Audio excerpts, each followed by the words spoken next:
हम सबको लगता है कि हम अच्छे इंसान हैं, हम किसी को जानबूझकर नुकसान नहीं पहुंचाते, लेकिन यह किताब पहले ही पन्ने से एक थप्पड़ मारती है। लेखक कहता है manipulation is not an act of evil, it is an act of awareness without conscience. मतलब हर चालाकी बुराई से नहीं आती, कई बार वह सिर्फ जागरूकता होती है, लेकिन बिना अंतरात्मा के। यह लाइन आपको थोड़ा असहज करेगी, क्योंकि अगर जागरूकता बिना अंतरात्मा के खतरनाक है तो सोचिए, क्या आपने कभी अपनी जागरूकता का इस्तेमाल किसी को गिल्ट फील कराने के लिए किया है? आज हम बात करने वाले हैं dark psychology by Michael Pace.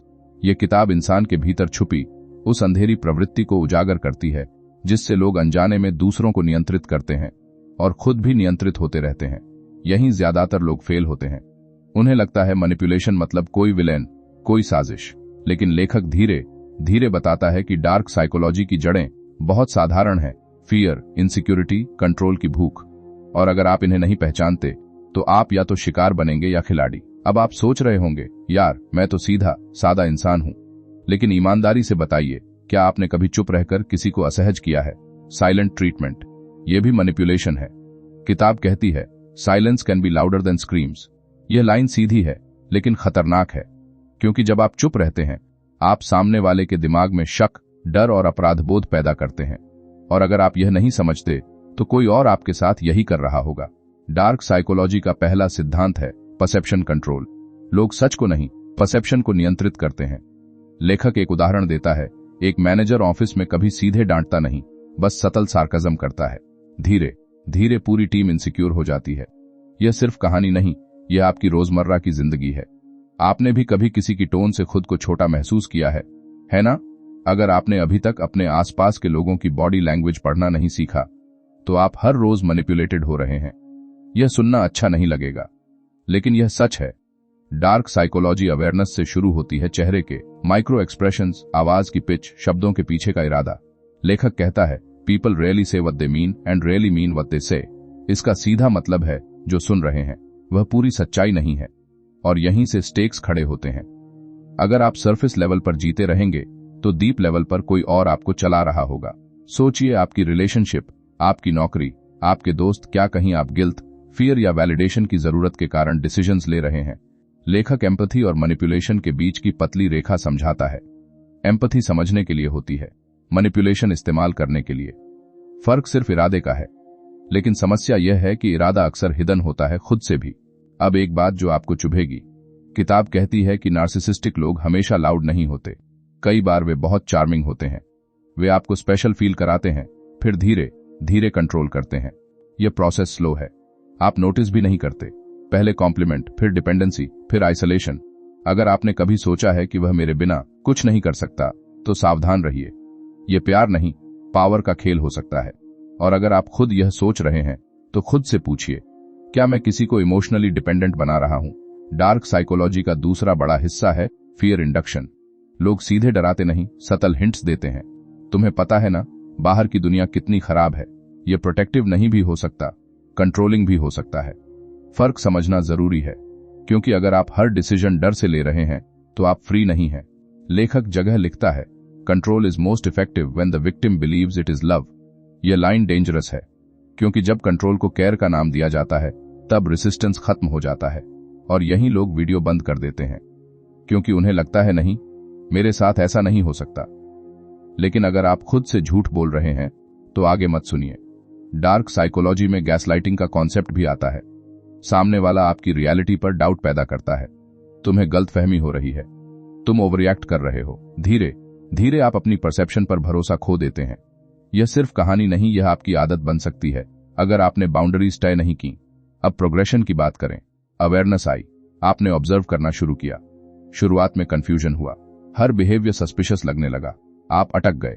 यह नॉर्मल है, क्योंकि जब आंख खुलती है तो सब कुछ डार्क दिखता है। लेकिन धीरे धीरे क्लैरिटी आती है। आप हर जेस्चर को नेगेटिव नहीं मानते, बल्कि पैटर्न देखने लगते हैं। यही इंप्रूवमेंट है। छोटी जीत तब मिलती है जब आप एक बार कामली ना कह पाते हैं, बिना गिल्ट के। यह आसान नहीं है, क्योंकि सालों की कंडीशनिंग एक दिन में नहीं टूटती। और अब असली सवाल, अगर आप मैनिपुलेशन पहचान भी लें तो क्या आप खुद कभी इसका इस्तेमाल नहीं करेंगे? यह अनकंफर्टेबल है, लेकिन किताब यही पूछती है, क्या आप सिर्फ शिकार हैं या कभी कभी शिकारी भी? यहीं से असली समस्या शुरू होती है। धीरे धीरे जब आंख खुलती है तो एक अजीब सा डर भी साथ आता है। पहले आपको लगता था दुनिया सीधी है, जो दिख रहा है वही सच है, लेकिन अब जब आप perception control, silent treatment, gaslighting जैसी चीजें समझने लगे हैं तो हर बातचीत में हिडन लेयर दिखने लगती है। और सच बताऊं, यही वो स्टेज है जहां लोग या तो मजबूत बनते हैं या पैरानॉइड। डार्क साइकोलॉजी का अगला बड़ा सिद्धांत है इमोशनल लीवरेज। लेखक साफ लिखता है, find the emotional gap and you find the handle. मतलब हर इंसान के अंदर कोई ना कोई अधूरापन है, वैलिडेशन की भूख, अबैंडनमेंट का डर, कंपैरिजन की जलन। जो इस गैप को पहचान लेता है वही कंट्रोल की चाबी पकड़ लेता है। यह सुनना अच्छा नहीं लगेगा, लेकिन अगर आपने अपने इमोशनल गैप्स नहीं पहचाने तो कोई और उन्हें इस्तेमाल करेगा। अब आप सोच रहे होंगे, मेरा इमोशनल गैप क्या है? ईमानदारी से बताइए, क्या आपको लोगों से अप्रूवल चाहिए? क्या आप ना कहते हुए डरते हैं कि सामने वाला दूर हो जाएगा? अगर हां, तो यह कमजोरी नहीं है, लेकिन यह वल्नरेबिलिटी है। और वल्नरेबिलिटी अगर कॉन्शियस नहीं है तो वेपन बन जाती है। लेखक एक उदाहरण देता है। एक लड़की हर बार अपने पार्टनर से रियश्योरेंस मांगती है, तुम मुझे छोड़ तो नहीं दोगे। शुरुआत में यह इनसिक्योरिटी लगती है, लेकिन धीरे धीरे पार्टनर गिल्ट फील करने लगता है। वह अपने दोस्तों से दूर होने लगता है, अपने डिसीजंस बदलने लगता है। यह सिर्फ कहानी नहीं, यह आपकी आदत हो सकती है। आपने भी कभी किसी को गिल्ट के जरिए रोका है ना? यहीं ज्यादातर लोग फेल होते हैं। उन्हें लगता है मैनिपुलेशन मतलब हार्श शब्द, धमकी, सीधा कंट्रोल। लेकिन इमोशनल लीवरेज साइलेंट होता है। वह प्यार, केयर और चिंता के पीछे छुपा होता है। और अगर आपने इसे पहचाना नहीं तो आप उसे रोमांटिक समझते रहेंगे। डार्क साइकोलॉजी का एक और खतरनाक कॉन्सेप्ट है मिररिंग। सामने वाला आपकी बॉडी लैंग्वेज, आपकी पसंद, आपकी वैल्यूज मिरर करता है। आपको लगता है यार यह तो बिल्कुल मेरे जैसा है, कनेक्शन इंस्टेंट बनता है। लेकिन लेखक चेतावनी देता है, similarity builds trust faster than truth. यानी सच से पहले समानता भरोसा बनाती है, और जब भरोसा जल्दी बनता है तो कंट्रोल भी जल्दी आता है। यह लाइन खतरनाक क्यों है? क्योंकि आप ट्रूथ वेरीफाई नहीं करते, आप सिमिलैरिटी से ही अटैच हो जाते हैं। और अगर सामने वाला कॉन्शियसली मिरर कर रहा है तो वह आपके गार्ड को गिरा रहा है। अब एक मेंटल स्टेक समझिए। अगर आप हर बार इंस्टेंट कनेक्शन को डेस्टिनी समझेंगे तो आप पैटर्न नहीं देख पाएंगे, और पैटर्न ही सच होता है। किसी ने 2 बार आपकी पसंद दोहराई तो वह कोइंसिडेंस हो सकता है, लेकिन अगर हर बार वह आपकी लैंग्वेज, आपकी सोच, आपकी एनर्जी कॉपी कर रहा है तो रुक कर देखिए। यहां लोग वीडियो बंद कर देते हैं क्योंकि उन्हें अपनी रोमांटिक फैंटेसी टूटती दिखती है। लेकिन अगर आप खुद से झूठ बोल रहे हैं तो आगे मत सुनिए। लेखक आगे पावर डायनामिक्स की बात करता है। हर रिलेशनशिप में पावर बैलेंस होता है, चाहे दोस्ती हो, ऑफिस हो या शादी। फर्क बस इतना है कि कहीं यह बैलेंस हेल्थी होता है, कहीं invisible domination. Power is silent when stable, loud when threatened. जब पावर स्टेबल है तो शोर नहीं होता, लेकिन जैसे ही सामने वाला इंडिपेंडेंस दिखाता है, अचानक ड्रामा शुरू हो जाता है। आपने नोटिस किया है, जब आप अपने लिए स्टैंड लेते हैं तो कुछ लोग अचानक हर्ट हो जाते हैं। वे कहते हैं, तुम बदल गए हो। सच में आप बदले हैं या उनका कंट्रोल कम हुआ है? डार्क साइकोलॉजी में ट्रायंगुलेशन भी आता है। 2 लोगों के बीच तीसरे को खड़ा करना। वो तो तुमसे बेहतर है। सब लोग कहते हैं यह कंपैरिजन इनसिक्योरिटी पैदा करता है, और इनसिक्योर इंसान ज्यादा कंप्लायंट होता है। यह सिर्फ कहानी नहीं, यह आपकी रोज की ऑफिस पॉलिटिक्स है। अगर आप बार बार कंपैरिजन में जी रहे हैं तो आपकी आइडेंटिटी धीरे धीरे बाहर शिफ्ट हो रही है। आप खुद को दूसरों के फीडबैक से मेजर कर रहे हैं, और यही मैनिपुलेशन का गोल है, सेल्फ डाउट क्रिएट करना। अब प्रोग्रेशन की बात करें। आपने इमोशनल लीवरेज पहचाना। शुरुआत में आप ओवररिएक्ट करने लगे, हर बात में हिडन एजेंडा देखने लगे। गलती हुई, आपने किसी जेन्युइन इंसान पर शक कर लिया, ऑकवर्ड साइलेंस आया। यही लर्निंग कर्व है। अवेयरनेस बिना बैलेंस के टॉक्सिक हो सकती है, लेकिन धीरे धीरे आपने पैटर्न देखना सीखा। आपने तुरंत रिएक्ट करने की जगह ऑब्जर्व करना शुरू किया। यह छोटी जीत है। आपने एक बार कामली कहा, मुझे कंपैरिजन पसंद नहीं। सामने वाला चौंका, कंट्रोल की एक लेयर टूट गई। यह आसान नहीं है, क्योंकि जब आप बाउंड्रीज सेट करते हैं तो मैनिपुलेटर अनकंफर्टेबल होता है, और वह आपको गिल्टी फील कराने की कोशिश करेगा। तुम सेल्फिश हो गए हो, इतना एटीट्यूड क्यों? यही टेस्ट है। अगर आप इस गिल्ट ट्रैप में फंस गए तो सारी अवेयरनेस बेकार।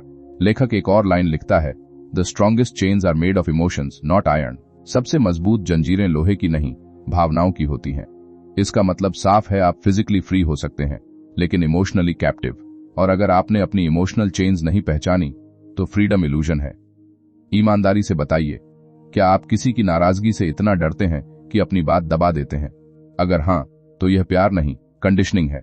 डार्क साइकोलॉजी सिर्फ दूसरों को समझने के लिए नहीं है, यह खुद को एक्सपोज करने के लिए भी है। क्या आपने कभी सिंपैथी का इस्तेमाल अटेंशन पाने के लिए किया? क्या आपने कभी किसी की इनसिक्योरिटी पहचानकर उसे सटली रिमाइंड किया? अगर हां, तो यह स्वीकार करना अनकंफर्टेबल है, लेकिन यही ग्रोथ की शुरुआत है। समझ आई, आपने ऑब्जर्व किया, अटके, गलती की, फिर थोड़ा बैलेंस आया। यह जर्नी लिनियर नहीं है, बीच में रिलैप्स होगा। आप फिर गिल्ट फील करेंगे, फिर डाउट करेंगे, लेकिन हर बार जब आप कॉन्शियसली चॉइस लेते हैं, मैनिपुलेशन के बजाय क्लैरिटी, आप एक लेवल ऊपर जाते हैं। और अब एक असहज सवाल, अगर इमोशनल लीवरेज इतना पावरफुल है, तो क्या आप इसे कभी इस्तेमाल करने का टेम्पटेशन फील नहीं करेंगे? क्या होगा जब आपको लगेगा कि सामने वाला बिना गिल्ट के नहीं मानेगा? यहीं से खेल और गहरा होता है। अब तक आपने समझ लिया कि मैनिपुलेशन हमेशा चिल्लाकर नहीं आता, वह अक्सर फुसफुसाता है। लेकिन अब बात उससे भी गहरी होने वाली है, क्योंकि डार्क साइकोलॉजी का असली खेल बाहर नहीं, दिमाग के अंदर चलता है, और यहीं ज्यादातर लोग फेल होते हैं। लेखक एक जगह लिखता है, control the narrative and you control the mind. इसका सीधा मतलब है, जो कहानी दिमाग में चल रही है वही सच बन जाती है। अगर कोई इंसान बार बार आपको एक ही नैरेटिव सुनाए, तुम कमजोर हो, तुम लकी हो कि मैं तुम्हारे साथ हूं, तुम्हें समझ नहीं है, तो धीरे धीरे वह आवाज आपकी अपनी आवाज बन जाती है।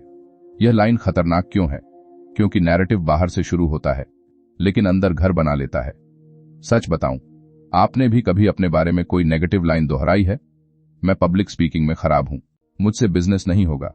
यह सिर्फ सेल्फ डाउट नहीं है, यह इंटरनलाइज्ड नैरेटिव है। और अगर यह नैरेटिव किसी और ने बोया था, तो समझ लीजिए मैनिपुलेशन सफल हो चुका है। डार्क साइकोलॉजी का अगला कॉन्सेप्ट है कॉग्निटिव ओवरलोड। जब कोई इंसान आपको बहुत सारी कॉन्ट्रोडिक्टरी जानकारी देता है, बहुत सारे सवाल पूछता है, या अचानक इमोशनल आउटबर्स्ट करता है, आपका दिमाग ओवरवेल्म हो जाता है। और ओवरवेल्म्ड दिमाग जल्दी डिसीजन लेता है, अक्सर गलत। लेखक कहता है, कंफ्यूजन वीकन्स रेसिस्टेंस। जब आप कंफ्यूज्ड होते हैं, आप रेजिस्ट नहीं कर पाते। अब आप सोच रहे होंगे, यार यह तो नॉर्मल आर्ग्यूमेंट जैसा लग रहा है, लेकिन फर्क इंटेंशन का है। अगर सामने वाला जानबूझकर आपको कंफ्यूज कर रहा है ताकि आप अपनी ओरिजिनल बात भूल जाए, तो यह स्ट्रैटेजी है। यहां लोग वीडियो बंद कर देते हैं, क्योंकि उन्हें अपनी लास्ट फाइट याद आ जाती है, जहां वे असल मुद्दा भूलकर डिफेंड करते रह गए थे। और ईमानदारी से बताइए, क्या आपने भी कभी सामने वाले को इतना एक्सप्लेन करने पर मजबूर किया कि वह खुद अपनी बात भूल जाए? डार्क साइकोलॉजी में एंकरिंग टेक्निक भी आती है। पहली जानकारी जो दी जाती है, वही रेफरेंस पॉइंट बन जाती है। अगर कोई पहले ही कह दे, तुम हमेशा ओवर रिएक्ट करते हो, तो अगली बार जब आप जेन्युइनली रिएक्ट करेंगे, आप खुद डाउट करेंगे, एंकर सेट हो चुका है। यह सिर्फ कहानी नहीं, यह आपकी आदत हो सकती है। आपने भी कभी किसी को लेबल किया है, तुम लेजी हो, तुम इमोशनल हो। लेबल एक बार लगा तो इंसान उसी फ्रेम में दिखने लगता है। और अगर आप खुद को लेबल कर रहे हैं, तो आप खुद के मैनिपुलेटर बन चुके हैं। अब एक मेंटल स्टेक समझिए, अगर आपने अपने लेबल्स चैलेंज नहीं किए, तो आपकी ग्रोथ वहीं रुक जाएगी, क्योंकि आप खुद को उसी बॉक्स में कैद रखेंगे जो किसी ने सालों पहले बना दिया था। लेखक एक और खतरनाक बात कहता है, रेपिटेशन क्रिएट्स रियलिटी। बार बार बोला गया झूठ सच जैसा लगने लगता है। पॉलिटिक्स में, एडवर्टाइजिंग में, रिलेशनशिप्स में यही रूल चलता है। अगर कोई बार बार कहे कि मैं ही तुम्हारा भला चाहता हूं, तो आप ऑल्टरनेटिव्स देखना बंद कर देंगे। यह सुनना अच्छा नहीं लगेगा, लेकिन क्या आपने कभी किसी को यह लाइन दोहराई है ताकि वह दूसरों से दूर रहे? अगर हां, तो रुकिए, यह प्रोटेक्शन नहीं, आइसोलेशन हो सकता है। डार्क साइकोलॉजी में स्कैर्सिटी प्रिंसिपल भी पावरफुल है। मेरे पास समय नहीं है, मैं सबको अटेंशन नहीं देता। जब अटेंशन स्केर्स दिखती है, तो उसकी वैल्यू बढ़ जाती है। आप चेस करने लगते हैं, और चेसिंग पोजीशन में पावर बैलेंस बदल जाता है। आपने नोटिस किया है, जब कोई सडनली डिस्टेंस बना लेता है, तो आप ज्यादा इन्वेस्ट करने लगते हैं। यह ह्यूमन साइकोलॉजी है। लेकिन अगर यह डिस्टेंस इंटेंशनल है, तो यह टैक्टिक है। यहां एक गलती होती है, अवेयरनेस आने के बाद आप हर बिहेवियर को टैक्टिक समझने लगते हैं। आपने भी किया होगा, किसी जेन्युइन बिजी इंसान को मैनिपुलेटर मान लिया। ऑकवर्ड साइलेंस गिल्ट, यही लर्निंग फेज है। अवेयरनेस और पैरानोया के बीच पतली रेखा है। धीरे धीरे आपने पैटर्न देखना सीखा। आइसोलेटेड इंसिडेंट्स पर नहीं, रिपीटेड बिहेवियर पर ध्यान दिया। यह इंप्रूवमेंट है। छोटी जीत तब मिली जब आपने चेस करना बंद किया। आपने खुद को कहा, अगर उसे इंटरेस्ट है तो वह एफर्ट करेगा। पावर डायनामिक शिफ्ट हुआ। लेखक एक जगह लिखता है, the one who needs less controls more. जिसे कम जरूरत है, वही कंट्रोल में है। यह लाइन डेंजरस है, क्योंकि अगर आप इमोशनली नीडी हैं, तो आप ऑटोमेटिकली लोअर पोजीशन में हैं। ईमानदारी से बताइए, क्या आप किसी स्पेसिफिक इंसान के मैसेज का इंतजार करते रहते हैं, क्या उनका मूड आपके दिन को तय करता है? अगर हां, तो पावर आपके हाथ में नहीं है। डार्क साइकोलॉजी का एक सतल हिस्सा है प्रोजेक्शन। मैनिपुलेटर अपने फ्लोर्स आप पर डालता है। वह खुद इनसिक्योर है, लेकिन आपको इनसिक्योर कहता है। खुद डिसऑनेस्ट है, लेकिन आपको अक्यूज करता है। धीरे धीरे आप डिफेंड करते करते थक जाते हैं। अगर आपने यह पैटर्न नहीं पहचाना, तो आप हमेशा एक्सप्लेन करते रहेंगे, और जो हमेशा एक्सप्लेन करता है वह हमेशा वीकर पोजीशन में होता है। समझ आई? आपने ऑब्जर्व किया, अटके, 1-2 बार, फिर ट्रैप में फंसे, फिर पॉज लेना सीखा, रिएक्ट करने से पहले सोचना सीखा। यह छोटी जीत है। आपने एक आर्ग्यूमेंट में कहा हम मुद्दे पर बात करेंगे, कैरेक्टर पर नहीं। सामने वाला अनकंफर्टेबल हुआ। नैरेटिव कंट्रोल थोड़ी देर के लिए आपके हाथ में आया, लेकिन एक असहज सवाल अभी बाकी है।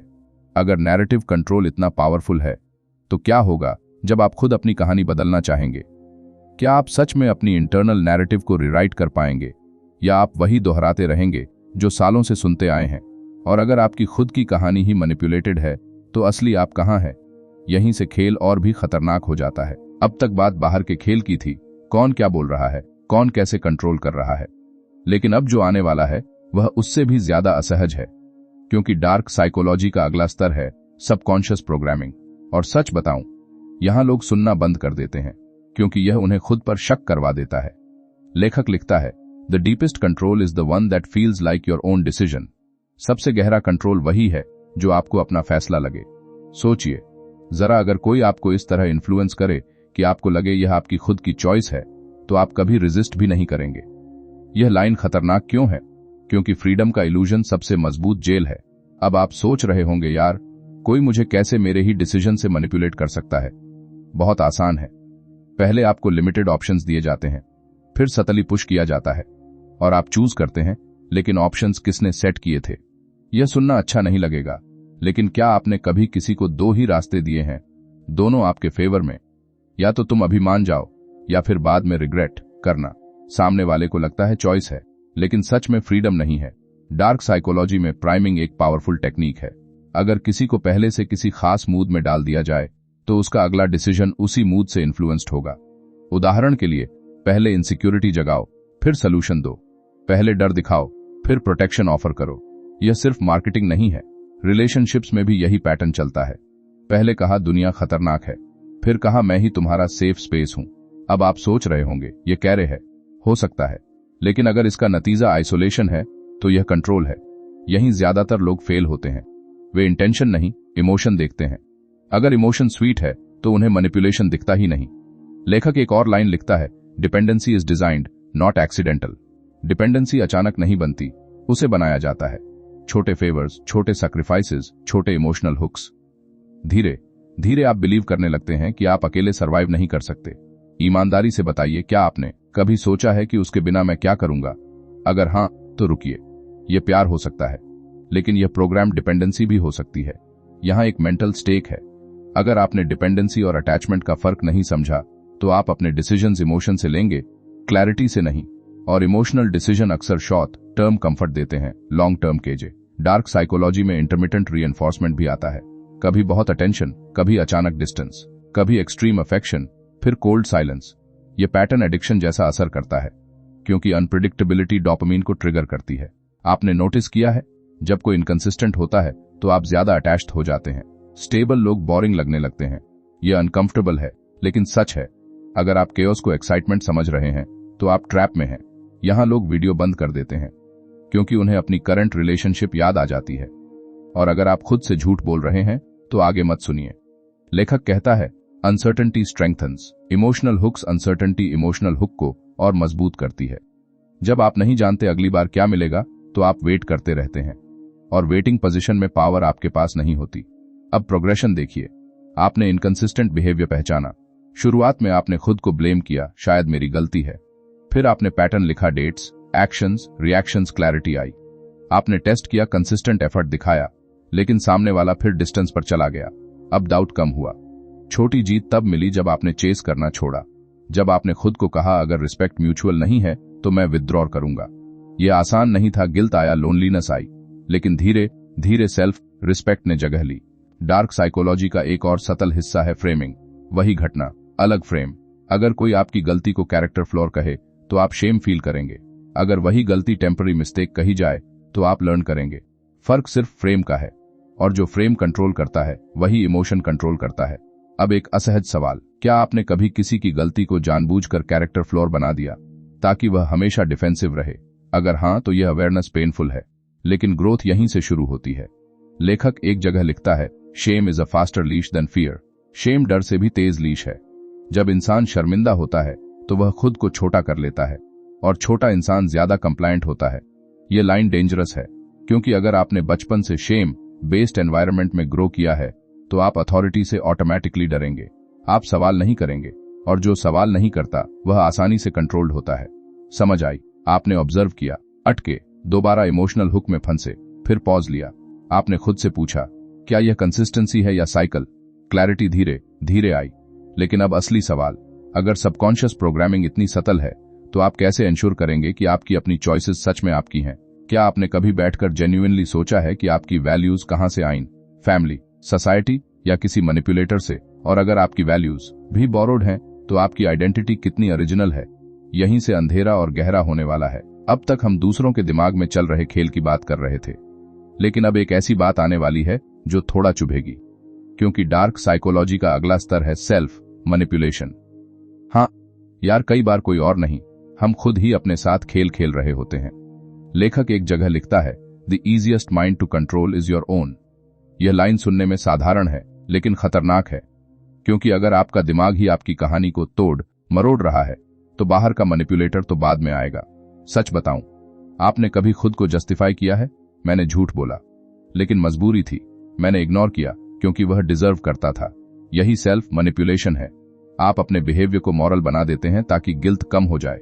यह सुनना अच्छा नहीं लगेगा, लेकिन अगर आप खुद से ईमानदार नहीं हैं तो कोई भी आपको आसानी से इन्फ्लुएंस कर सकता है, क्योंकि जो इंसान अपनी गलती नहीं देख पाता वह दूसरों की चाल भी नहीं देख पाएगा।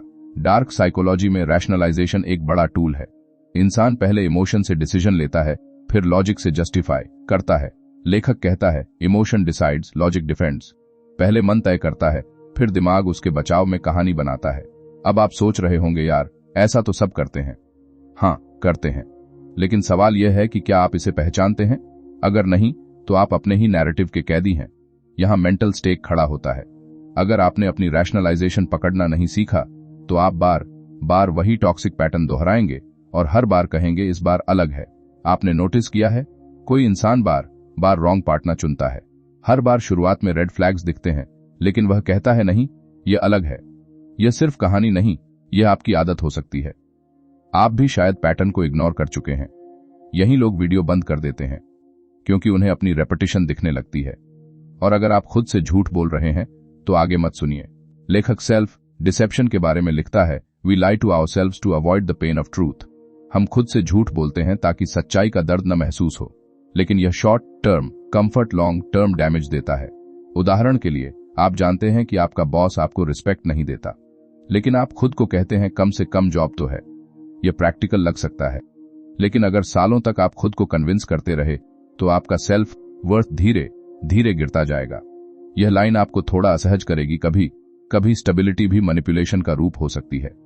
अगर स्टेबिलिटी आपकी ग्रोथ रोक रही है तो वह कंफर्ट नहीं, केज है। डार्क साइकोलॉजी का एक और हिस्सा है विक्टिम माइंडसेट का इस्तेमाल। कुछ लोग खुद को हमेशा विक्टिम दिखाते हैं। वे सिंपैथी लेते हैं, रिस्पॉन्सिबिलिटी नहीं, और धीरे धीरे आसपास के लोग उनके गिल्ट में फंस जाते हैं। ईमानदारी से बताइए, क्या आपने कभी अपनी गलती को सिचुएशन पर डाल दिया?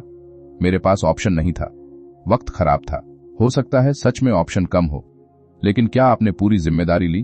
अगर नहीं, तो आप खुद को पावरलेस बना रहे हैं, और पावरलेस इंसान हमेशा कंट्रोल में रहता है। लेखक कहता है, पावर बिगिंस विथ ओनशिप। शक्ति जिम्मेदारी लेने से शुरू होती है। यह ग्लैमरस नहीं है, यह अनकंफर्टेबल है, क्योंकि जैसे ही आप ओनरशिप लेते हैं, एक्सक्यूजेस खत्म हो जाते हैं। अब प्रोग्रेशन देखिए। अवेयरनेस आई कि आप खुद को जस्टिफाई करते हैं। शुरुआत में ईगो हर्ट हुआ, मैं ऐसा नहीं हूं। फिर आपने एक छोटा एक्सपेरिमेंट किया। अगली बार गलती हुई तो सीधे कहा, हां यह मेरी गलती थी। ईगो चुभा, लेकिन अंदर क्लैरिटी आई। छोटी जीत यही थी, आपने खुद से झूठ नहीं बोला। और जब आप खुद से ऑनेस्ट होते हैं तो दूसरों की डिसऑनेस्टी साफ दिखने लगती है। डार्क साइकोलॉजी में कॉन्फर्मेशन बायस भी बड़ा फैक्टर है। आप वही एविडेंस देखते हैं जो आपकी बिलीफ को सपोर्ट करे। अगर आप मान चुके हैं कि सब लोग सेल्फिश हैं, तो आप हर एक्शन में सेल्फिशनेस देखेंगे। यह डेंजरस है, क्योंकि आपका बिलीफ फिल्टर बन जाता है और फिल्टर रियलिटी को डिस्टॉर्ट करता है। अब आप सोच रहे होंगे, तो क्या किसी पर ट्रस्ट ही न करें? नहीं, किताब ट्रस्ट खत्म करने को नहीं कहती, वह ब्लाइंड ट्रस्ट से जागने को कहती है। फर्क सतल है। लेखक लिखता है, awareness without balance becomes Paranoia. अगर अवेयरनेस बैलेंस नहीं है तो वह डर बन जाती है, और डर में लिया गया डिसीजन भी मैनिपुलेशन का रूप ले सकता है, इस बार खुद के खिलाफ। आपने शायद नोटिस किया होगा, अवेयरनेस आने के बाद आप थोड़े कोल्ड हो गए, हर बात एनालाइज करने लगे, इमोशंस दबाने लगे। यह ओवर करेक्शन है, यह भी ट्रैप है। यहीं ज्यादातर लोग फेल होते हैं। वे या तो पूरी तरह नाइव रहते हैं या पूरी तरह सस्पिशियस बन जाते हैं। बैलेंस मुश्किल है। धीरे धीरे आपने सीखा कि हर बिहेवियर मैनिपुलेशन नहीं होता, पैटर्न देखना है, आइसोलेटेड इवेंट नहीं। आपने पॉज करना सीखा, इमीडिएट रिएक्शन छोड़कर रिस्पॉन्स चुना। यह ग्रोथ है। लेकिन अब एक असहज सवाल सामने खड़ा है। अगर आप खुद को मैनिपुलेट कर सकते हैं, खुद को जस्टिफाई कर सकते हैं, खुद को ब्लाइंड कर सकते हैं, तो क्या आप सच में अपने ही दिमाग पर भरोसा कर सकते हैं? और अगर आपका अपना दिमाग पूरी तरह रिलायबल नहीं है, तो आप किस पर टिकेंगे? यहीं से असली आंतरिक युद्ध शुरू होता है। अब तक आपने बाहर के मैनिपुलेटर्स को देखना सीखा, फिर खुद के अंदर के मैनिपुलेटर को भी थोड़ा बहुत पहचान लिया। लेकिन अब जो बात आने वाली है वह और गहरी है, क्योंकि डार्क साइकोलॉजी का अगला स्तर है इमोशनल हाईजैकिंग। और सच बताऊं, यहां सबसे समझदार लोग भी फंस जाते हैं। लेखक लिखता है, when emotion spikes logic shuts down. जब भावना तेज होती है, तर्क बंद हो जाता है। यह लाइन सिंपल है लेकिन खतरनाक है, क्योंकि अगर कोई इंसान जानता है कि आपको कब गुस्सा आता है, कब डर लगता है, कब इनसिक्योरिटी ट्रिगर होती है, तो वह आपके लॉजिक को टेम्परेरीली बंद कर सकता है। अब आप सोच रहे होंगे, मैं इतना भी कमजोर नहीं हूं। ठीक है, ईमानदारी से बताइए, आखिरी बार जब आप बहुत गुस्से में थे, क्या आपने पूरी क्लैरिटी से सोचा था, या इंपल्सिव बोल दिया था कुछ ऐसा जो बाद में रिग्रेट हुआ? यही इमोशनल हाईजैक होता है।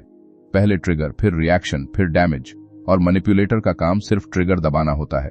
डार्क साइकोलॉजी में ट्रिगर मैपिंग की बात आती है। हर इंसान के कुछ इमोशनल बटन्स होते हैं, रिजेक्शन, डिसरिस्पेक्ट, कंपैरिजन, बिट्रेयल। अगर किसी ने आपके बटन पहचान लिए, तो वह बिना मेहनत के आपको अनस्टेबल कर सकता है। यह सुनना अच्छा नहीं लगेगा, लेकिन क्या आपने कभी किसी के ट्रिगर जानकर उसे इंटेंशनली छेड़ा है? तुम तो वैसे भी सेंसिटिव हो, तुम्हें तो हर बात बुरी लगती है। यह सिर्फ मजाक नहीं होता, यह टेस्टिंग होता है, कितना पुश किया जा सकता है। लेखक एक लाइन लिखता है, anger is a tool in the hands of the काम। गुस्सा उस इंसान का हथियार बन जाता है जो खुद शांत है। अगर आप रिएक्ट कर रहे हैं और सामने वाला काम है, तो पावर उसके पास है। यह लाइन डेंजरस है, क्योंकि हमें सिखाया गया है कि गुस्सा ताकत है, लेकिन डार्क साइकोलॉजी कहती है अनकंट्रोल्ड गुस्सा कमजोरी है।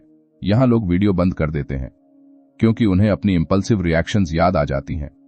और अगर आप खुद से झूठ बोल रहे हैं कि मैं बस स्ट्रेट फॉरवर्ड हूं, तो आगे मत सुनिए। इमोशनल हाईजैकिंग का दूसरा रूप है गिल्ट फ्लडिंग। पहले आपको इमोशनली चार्ज किया जाता है, फिर गिल्ट इंजेक्ट किया जाता है। मैंने तुम्हारे लिए इतना किया, यह सेंटेंस सिंपल है लेकिन पावरफुल है। यह डेट क्रिएट करता है।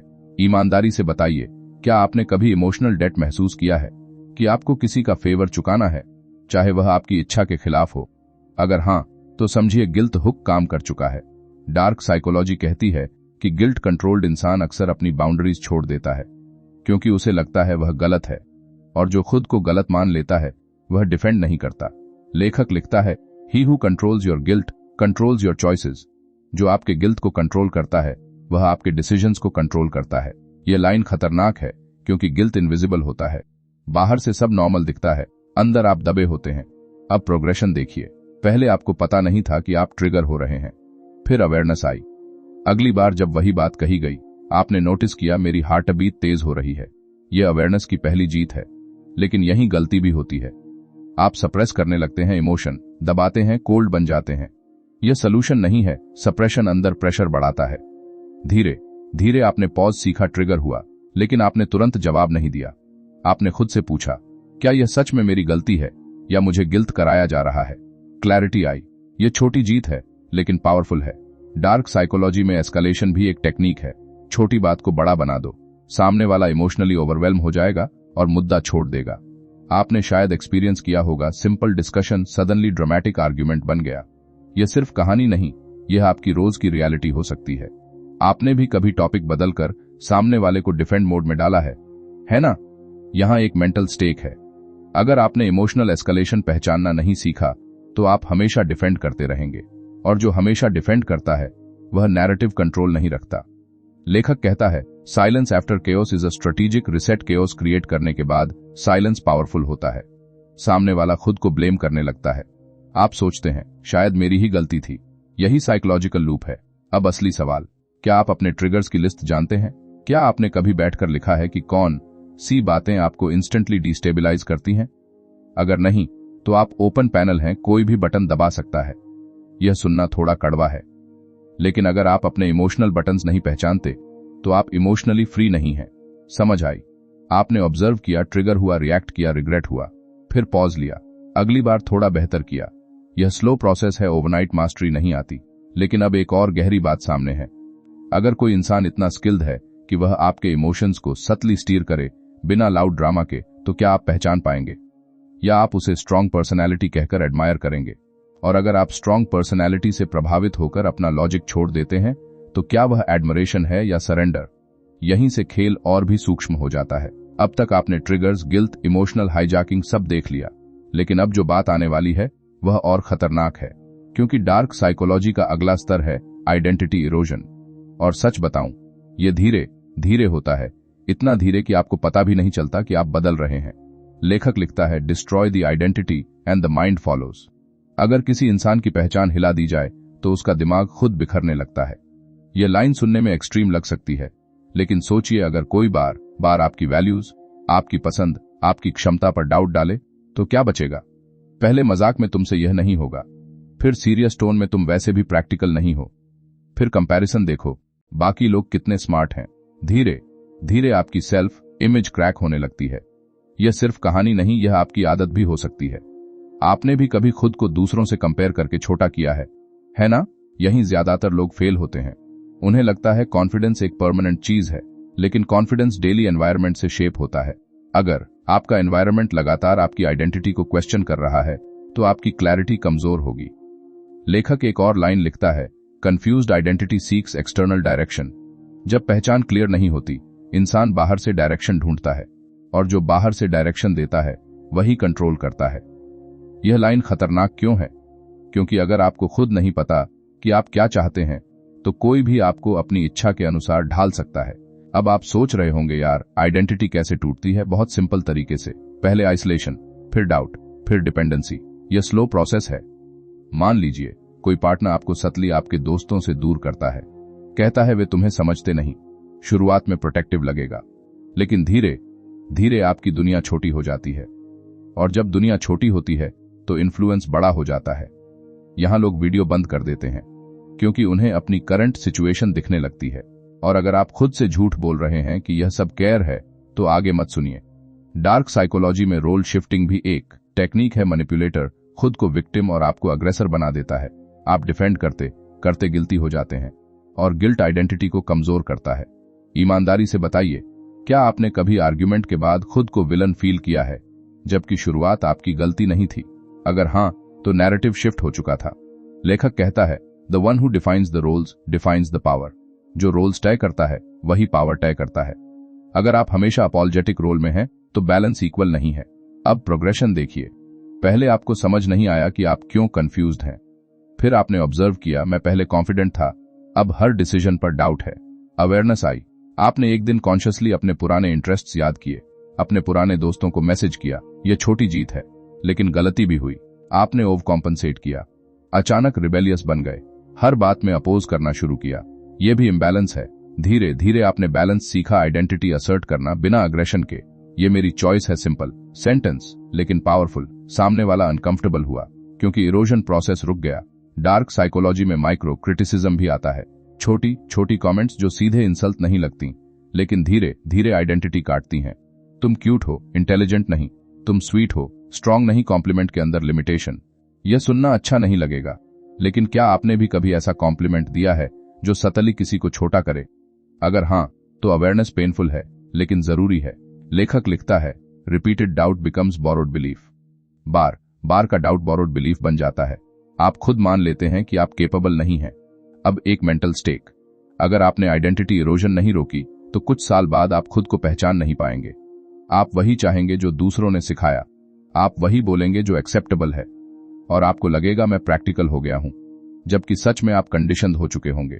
यह लाइन आपको थोड़ा असहज करेगी। कभी कभी मैच्योरिटी के नाम पर भी आइडेंटिटी इरेज होती है। Grow up. Be realistic. सवाल यह है, रियलिस्टिक किसके स्टैंडर्ड से? समझ आई? आपने ऑब्जर्व किया, डाउट आया, एक दो बार, फिर गिल्ट में झुके, फिर धीरे धीरे सेल्फ ट्रस्ट रीबिल्ड किया, छोटे डिसीजंस खुद लिए, छोटे रिस्क्स लिए, छोटी जीतें मिली। लेकिन अब असली सवाल सामने है। अगर आइडेंटिटी इरोजन इतना सतल है, तो आप कैसे जानेंगे कि आपका करंट सेल्फ असली है या मोल्डेड वर्जन? और अगर आप मोल्डेड वर्जन हैं, तो ओरिजिनल आप कहां छुपे हैं? यहीं से असली कॉन्फ्रंटेशन शुरू होने वाला है। अब बात उस जगह पहुंच चुकी है जहां खेल और भी शांत हो जाता है। कोई चिल्लाहट नहीं, कोई बड़ा ड्रामा नहीं, बस धीरे धीरे आपकी परसेप्शन बदल दी जाती है। डार्क साइकोलॉजी का अगला स्तर है रियलिटी डिस्टॉर्शन। और सच बताऊं, जब रियलिटी डिस्टॉर्ट होती है तो इंसान को पता भी नहीं चलता कि वह भटक चुका है। लेखक लिखता है, if you can bend perception you don't need to force action. अगर आप परसेप्शन मोड़ दें तो एक्शन अपने आप बदल जाता है। यह लाइन सिंपल है लेकिन खतरनाक है, क्योंकि जब आपको लगता है कि आप अपनी समझ से काम कर रहे हैं, लेकिन समझ ही बदल दी गई है, तब कंट्रोल इनविजिबल हो जाता है। अब आप सोच रहे होंगे, परसेप्शन कैसे बदल सकती है?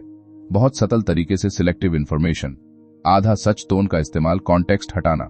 आपको पूरी तस्वीर कभी नहीं दी जाती, सिर्फ वही हिस्सा जो नैरेटिव सपोर्ट करे। यह सुनना अच्छा नहीं लगेगा, लेकिन क्या आपने कभी किसी से बात करते समय पूरी कहानी नहीं बताई? सिर्फ वो हिस्सा जो आपको सही दिखाए। यह छोटा सा डिस्टॉर्शन है, लेकिन अगर यह पैटर्न बन जाए तो सामने वाला आपकी बनाई रियलिटी में जीने लगता है। डार्क साइकोलॉजी में रिफ्रेमिंग पावरफुल टेक्निक है। वही घटना, नया अर्थ। अगर आप किसी की नाराजगी को ओवररिएक्शन कह दें तो उसकी लेजिटिमेसी कम हो जाती है। अगर आप अपनी गलती को मिसअंडरस्टैंडिंग कह दें तो अकाउंटेबिलिटी हल्की हो जाती है। लेखक कहता है, मीनिंग कंट्रोल्स इमोशन। घटना नहीं, उसका अर्थ भावना तय करता है। अगर कोई आपकी सक्सेस को लक कह दे तो आपकी मेहनत का वेट कम हो जाता है। अगर वही सक्सेस हार्ड वर्क कहलाए तो प्राइड बढ़ता है। अब ईमानदारी से बताइए, क्या आपने कभी किसी की अचीवमेंट को छोटा करके खुद को बेटर फील किया है? अगर हां, तो यह अवेयरनेस अनकंफर्टेबल है, लेकिन यहीं से क्लैरिटी शुरू होती है। यहां लोग वीडियो बंद कर देते हैं क्योंकि उन्हें रियलाइज होता है कि वे भी नैरेटिव ट्वीक करते हैं। और अगर आप खुद से झूठ बोल रहे हैं कि मैं तो बस सच बोलता हूं, तो आगे मत सुनिए।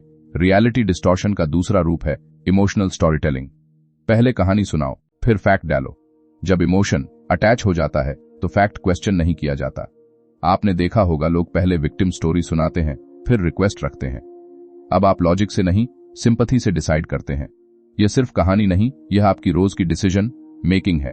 आपने भी शायद सिंपैथी में डिसीजन लिया है, बाद में रिग्रेट किया है। लेखक लिखता है, इमोशन क्लाउड स्क्रूटिनी। जब भावना गहरी हो तो जांच कम होती है, और जो जांच नहीं करता वह इजीली इन्फ्लुएंस्ड होता है। अब मेंटल स्टेक समझिए। अगर आपने इमोशनल स्टोरी टेलिंग को बिना पॉज सुना तो आप फैक्ट चेक नहीं करेंगे, और बिना फैक्ट चेक के डिसीजन लेना मतलब फ्यूचर रिस्क इनवाइट करना। प्रोग्रेशन देखिए, पहले आप हर इमोशनल स्टोरी में बह जाते थे, फिर अवेयरनेस आई। अगली बार जब किसी ने ड्रामेटिक टोन में बात शुरू की, आपने इंटरनली पॉज लिया। आपने खुद से पूछा, फैक्ट क्या है? यह छोटी जीत है, रिएक्शन से पहले रिफ्लेक्शन। लेकिन गलती भी हुई। आप इतने कॉशियस हो गए कि जेन्युइन इमोशन भी डाउट करने लगे। रिश्तों में दूरी आई। यही लर्निंग फेज है। बैलेंस मुश्किल है। धीरे धीरे आपने सीखा, इमोशन रिजेक्ट नहीं करना है, बस वेरीफाई करना है। एम्पैथी और क्लैरिटी साथ रखनी है। यह मैच्योरिटी है। डार्क साइकोलॉजी में गैसलाइटिंग का रिफाइंड रूप भी रियलिटी डिस्टॉर्शन में आता है। सीधे सीधे नहीं, सतल तरीके से। तुम्हें याद नहीं ठीक से, तुम एग्जैजरेट कर रहे हो। एक दो बार नहीं, बार बार। धीरे धीरे आप अपनी मेमोरी पर डाउट करने लगते हैं। लेखक कहता है, doubt your memory long enough and you will borrow someone else's version. अगर आप अपनी याददाश्त पर लंबे समय तक डाउट करेंगे तो आप किसी और की वर्जन अडॉप्ट कर लेंगे। यह खतरनाक है, क्योंकि तब आपकी रियलिटी आउटसोर्स्ड हो जाती है। ईमानदारी से बताइए, क्या आपने कभी आर्ग्यूमेंट के बाद सोचा है, शायद मुझे ही गलत याद है? अगर यह पैटर्न है तो रुकिए। यह हेल्थी डिस्कशन भी हो सकता है, लेकिन यह डिस्टॉर्शन भी हो सकता है। एक और सटल टेक्निक है फ्यूचर फेकिंग। बड़े बड़े प्रॉमिसेस, हम यह करेंगे, हम वहां जाएंगे। फ्यूचर का सपना इतना चमकदार बना दिया जाता है कि प्रेजेंट की इनकंसिस्टेंसी इग्नोर हो जाती है। यह सुनना थोड़ा कड़वा है, लेकिन अगर कोई इंसान फ्यूचर की बातें ज्यादा और प्रेजेंट की कंसिस्टेंसी कम दिखाता है तो आपको पॉज करना चाहिए। यहीं ज्यादातर लोग फेल होते हैं। वे वर्ड से अटैच हो जाते हैं, पैटर्न से नहीं। समझ आई? आपने ऑब्जर्व किया, एक दो बार फिर फ्यूचर प्रॉमिस पर ट्रस्ट किया, फिर देखा एक्शन मैच नहीं हुआ, क्लैरिटी आई। आपने खुद से कहा मैं वर्ड्स नहीं, बिहेवियर देखूंगा। यह ग्रोथ है। लेकिन अब असली सवाल सामने है। अगर रियलिटी डिस्टॉर्ट करना इतना आसान है और इतना सटल, तो आप कैसे इंश्योर करेंगे कि आपकी परसेप्शन क्लीन है? क्या आपने कभी कॉन्शियसली अपनी बिलीफ्स चैलेंज की हैं, या आप वही मान रहे हैं जो बार बार सुना है? और अगर आपकी परसेप्शन ही बायस्ड है, तो आप जो दुनिया देख रहे हैं वह सच है या कुरेटेड वर्जन? यहीं से कॉन्फ्रंटेशन और भी तीखा होने वाला है। अब तक आपने देखा कि परसेप्शन कैसे बदली जाती है, आइडेंटिटी कैसे धीरे धीरे घिसती है, इमोशन कैसे हाईजैक होता है। लेकिन अब हम उस जगह पहुंच रहे हैं जहां खेल और भी शांत और भी सोफिस्टिकेटेड हो जाता है। डार्क साइकोलॉजी का अगला स्तर है सोशल कंडीशनिंग का इस्तेमाल।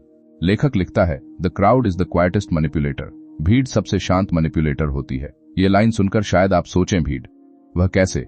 लेकिन सच बताऊं, इंसान का दिमाग सोशल अप्रूवल के लिए वायर्ड है। अगर सब लोग एक दिशा में जा रहे हैं तो अकेले खड़ा होना मुश्किल हो जाता है। अब आप सोच रहे होंगे, मैं भीड़ से प्रभावित नहीं होता। ईमानदारी से बताइए, अगर किसी कमरे में सब लोग किसी एक इंसान को स्मार्ट कह रहे हों, तो क्या आप उसके फ्लॉज उतनी आसानी से देख पाएंगे? और अगर सब किसी को यूजलेस कह रहे हों, तो क्या आप उसे इक्वल रिस्पेक्ट देंगे? यही सोशल प्रूफ काम करता है। अगर किसी मैनिपुलेटर ने पहले ग्रुप का परसेप्शन कंट्रोल कर लिया, तो इंडिविजुअल को कंट्रोल करना आसान हो जाता है। यह सुनना अच्छा नहीं लगेगा, लेकिन क्या आपने कभी किसी को ग्रुप के सामने सतली नीचा दिखाया है, ताकि बाकी लोग भी उसी फ्रेम में उसे देखें? यह पावर का साइलेंट प्रदर्शन है। डार्क साइकोलॉजी में कन्फॉर्मिटी प्रेशर पावरफुल है। अगर सब हंस रहे हैं तो आप भी हंस देते हैं।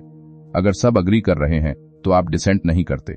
लेखक कहता है, isolation is the fear beneath conformity. Conformity के नीचे आइसोलेशन का डर छुपा होता है। यह लाइन खतरनाक है, क्योंकि अगर आपको अकेले पड़ने का डर है तो आप अपनी वैल्यूज कॉम्प्रोमाइज करेंगे, और जो अपनी वैल्यूज कॉम्प्रोमाइज करता है वह धीरे धीरे खुद को खो देता है। यहां लोग वीडियो बंद कर देते हैं क्योंकि उन्हें अपनी साइलेंस याद आती है, वह मोमेंट जब उन्हें बोलना चाहिए था, लेकिन उन्होंने ग्रुप के खिलाफ खड़े होने से बचा लिया। सोशल कंडीशनिंग का एक सटल रूप है लेबलिंग थ्रू रेप्यूटेशन। वह तो ऐसा ही है।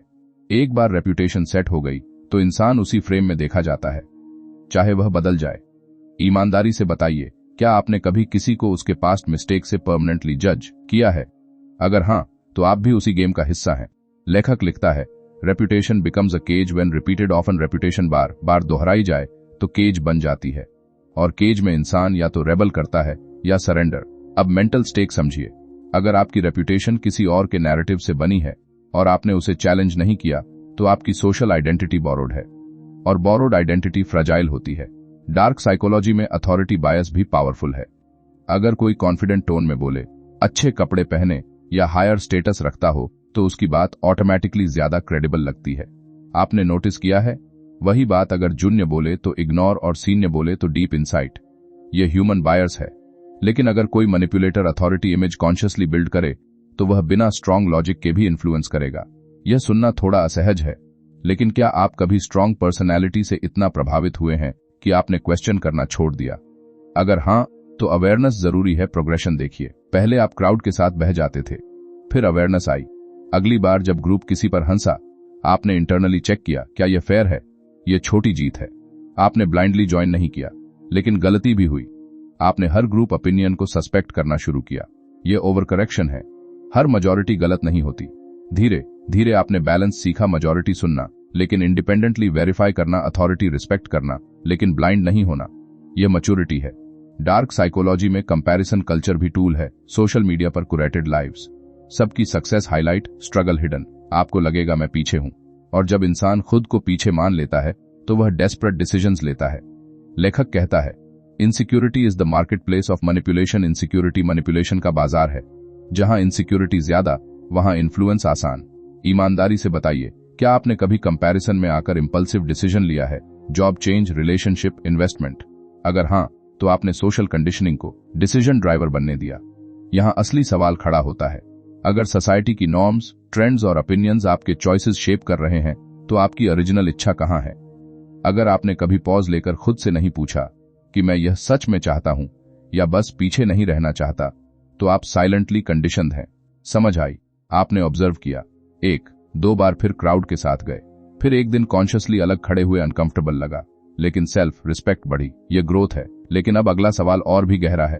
अगर सोशल कंडीशनिंग इतनी सटल है, family expectations, cultural beliefs, gender roles, तो क्या आप सच में फ्री हैं या बस एक्सेप्टेड वर्जन जी रहे हैं?